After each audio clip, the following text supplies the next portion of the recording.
With Squid Game Season 3 released and done with, we saw all the new games they added. So, why not milk it while it's still popular? Hopefully I can edit this fast.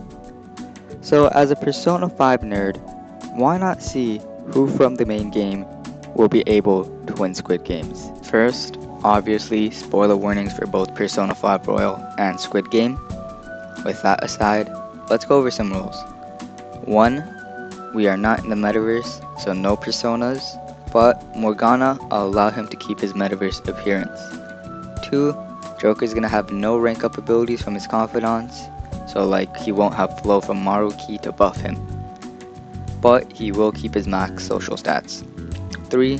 The order of the games go red light, green light, dalgona, tug of war, marbles, glass bridge, pentathlon, mingle, hide and seek, jump rope, and the regular Squid Game.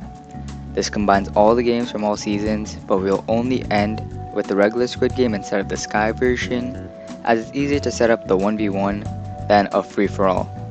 And finally, for rule number 4, the last rule, we got Lavenza will be split up into Caroline and Justine. Starting with red light, green light, to survive, not only do you have to be fast, but also keep your composure to make sure you can hold still and not react when someone gets shot. With that being said, some characters that will easily pass are Ryuji. Sure, he might have a broken leg, but we know this guy can still run. Then we got Akechi. If someone gets shot in front of him, he's not phased at all. But there are some characters we will have to say goodbye to. The first up is Igor. I've never seen this dude not sit, okay? With no powers, I don't know what he's gonna do. And unfortunately, we will be losing one of our Phantom Thieves, Futaba. Not only for her being a shut-in, so she might not be able to make it across the other side, she'll probably get heavy recoil if she does see someone get shot, as it might link her back to her mother's death. Besides that, everyone else should make it easy. Player 1 and Player 10 eliminated.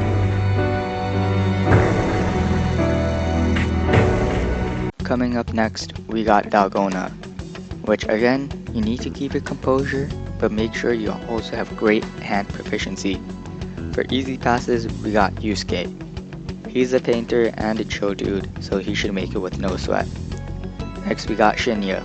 Hear me out. He's a pro gamer in Gunabout, which means he should be able to do precise hand movements and make it easy. Then finally, we got Morgana. He's the one who teaches Joker how to craft different items, so he should be good with his hands. But now for our deaths. As much as it pains me, the GOAT Ryuji is gone. Ryuji will most likely pick Star. I mean, look at his outfit, and we know he's not the most patient. And with the same points in mind, Caroline would most likely also be gone. Player A and Player 13 eliminated.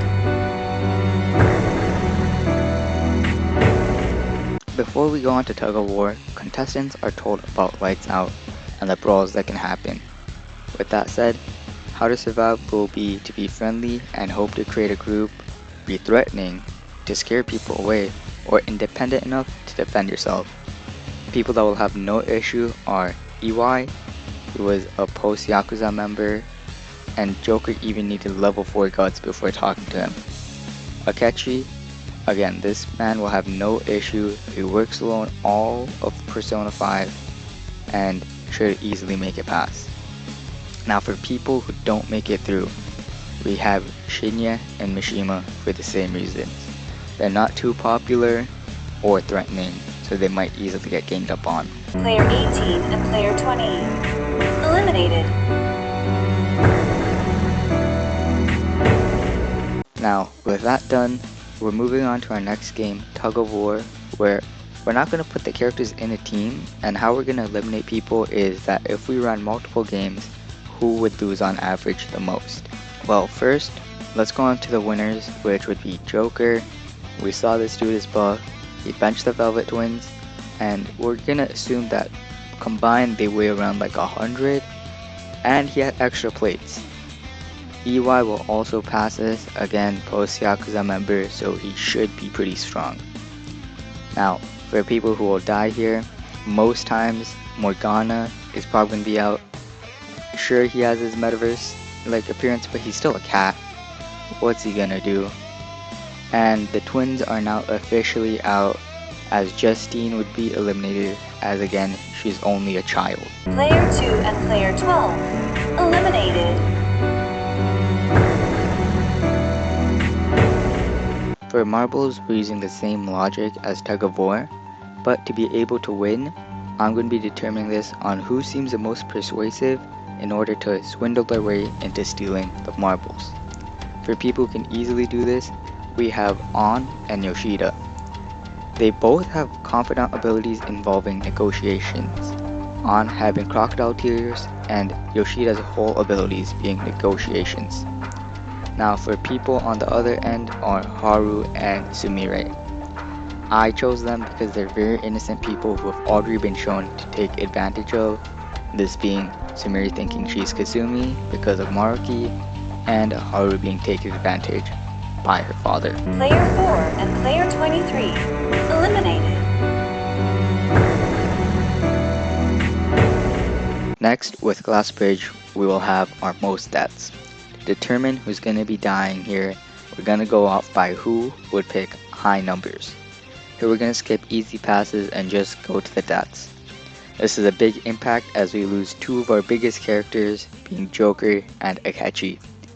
Joker, being the leader of the Phantom Thieves, would probably want to go first and lead, and Akechi would probably want to go first due to the fact that he wants to be better than Joker, so he would pick one or two depending if Joker picked first or not. Yoshida might also pick high as he is a politician and might also want to go ahead of others. And the final elimination, this is a big stretch, but it's the only one I could kind of make sense of, but Hifumi, because in chess, it's better to move first, so I'm assuming it's the same for Shoki. Player 9, player 19, player 21, and player 25 eliminated. Moving on to Season 2, we have the pentathlon. We're going to use the same logic as tug of war, and for this game, to move on, you have to be a jack of all trades and popular enough to get on a good team.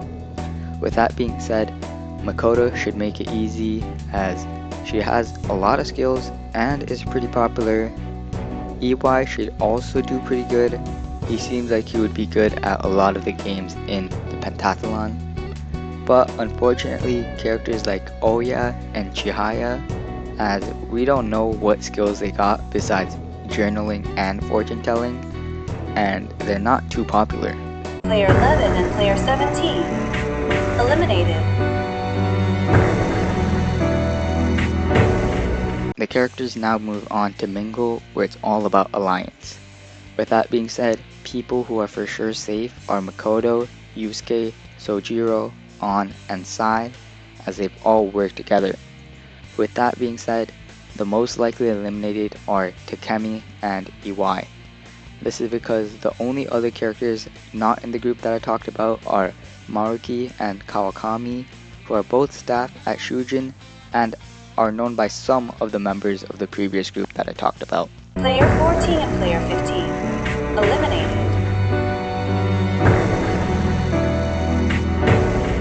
Now over to Season 3, we start off with Hide and Seek. We're going to be judging them as both hider and seekers and if we ran multiple games. Now, Yusuke would do good as he won't feel much regret killing Kawakami or Maruki as he has either little or no interaction with them, and he should be able to run and defend himself if in danger. However, another 3 people are being eliminated, which are Maruki, as he would have a hard time killing anyone, as he is trying to make an ideal world where everyone can live their ideal lives, and if he is a hider, he's a bit clumsy, so I don't know if he could run away. On would also have a hard time killing people as she has a connection with everyone left in the competition so far. And finally, I would put Kawakami as if she was a hider, she would be killed most often as she is the one furthest away from being allies with everyone else. Player 7, player 16, and player 24 eliminated. Before we move on to the finals, we have jump rope. and here we're gonna have to eliminate 2 people so the final can be a face-off. For your jump rope, you're gonna need stamina and composure to make it across. We're gonna skip who's safe as we only have 4 people, so let's just go to the eliminations. Sadly, we will be losing Sojiro. He is the oldest one here and might not be able to keep up with the jumps. Then we have Sai being eliminated as both Makoto and Yusuke are constantly running from collapsing palaces and should have no issues here. So with the unlucky matchup, Sai is eliminated. Player 6 and player 22 eliminated. We have made it to the final Squid Game. Here, instead of playing the game, we'll have Yusuke and Makoto do a brawl to the death. Now let's put 2 hypotheticals here.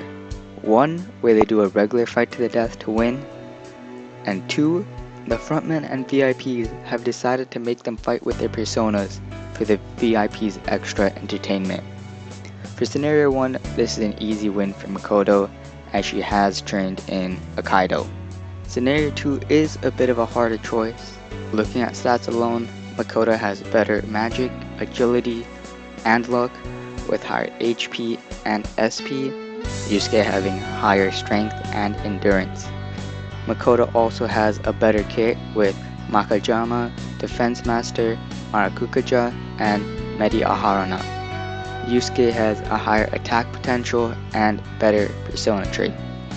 Both the 3rd semester persona skills directly counter each other, and with all that being said, I still think Makoto would win, as she can heal all her HP before Yusuke can kill her, and she can use Diarahan more than Yusuke can attack as she has a larger SP pool compared to Yusuke's HP. And she can also inflict forget and still do a good amount of damage with her nuke attacks.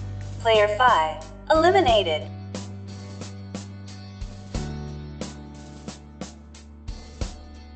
With that, the winner of the Persona 5 Squid Games is Makoto Nishima. Well, I hope you enjoyed the video, and let me know if I should do this with Persona 4. And consider liking or subbing, I would appreciate it.